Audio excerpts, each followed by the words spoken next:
Pwede bang i-hold sa airport o i-offload at hindi payagan na lumabas ng bansang Pilipinas ang isang OFW o isang Pilipino na may utang na hindi nababayaran sa isang lending company o maging sa bangko o kaninumang tao sa Pilipinas?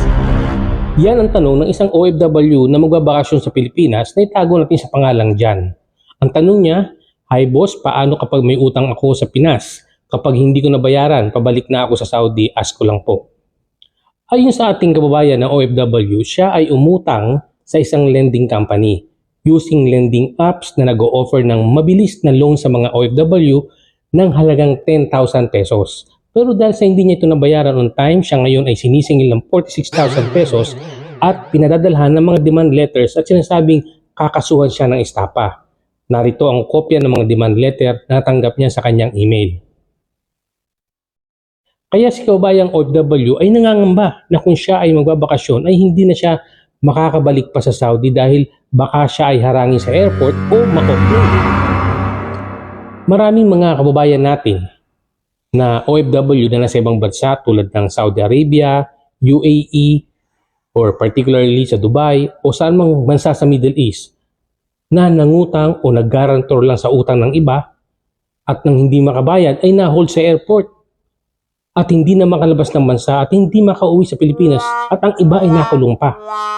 Pero kung sa Pilipinas ka nagkaroon ng unpaid loan o di mabayarang utang, ayon sa 1987 Constitution, Article 3 Bill of Rights, Section 1, no person shall be deprived of life, liberty, or property without due process of law, nor shall any person be denied the equal protection of the laws. Kaya sa Pilipinas ay walang nakukulong sa utang dahil protektado ang mga Pilipino ng saligang batas o ng 1987 Constitution. Ang hindi pagbabayad ng utang ay isang kasong sibil or civil case lamang at hindi criminal case at walang parusang pagkakulong kundi pagbabayad lang ng inutang at interest at penalty kung sakaling mapatunayan na ikaw ay may kasalanan.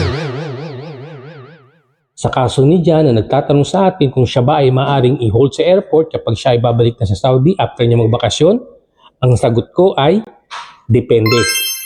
Kung siya ay nag-issue ng cheque nung siya ay nangungutang at hindi niya nabayaran o hindi napondohan ang mga cheque na in-issue niya o tumalbog, ay maaari talaga siyang makasuhan ng criminal case o estapa at makulong dahil sa kasong Anti-Bouncing Check Law or BP22.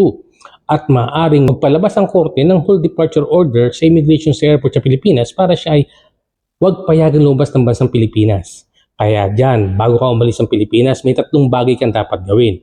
Una, bayaran mo muna ang iyong utang para wala ka nang isipin. Pangalawa, alamin mo kung may nakafile na kaso sa iyo sa court or sa barangay. At pangatlo, kumuha ka ng NBI or police clearance para sure ka na wala kang kaso pag alis sa Pilipinas.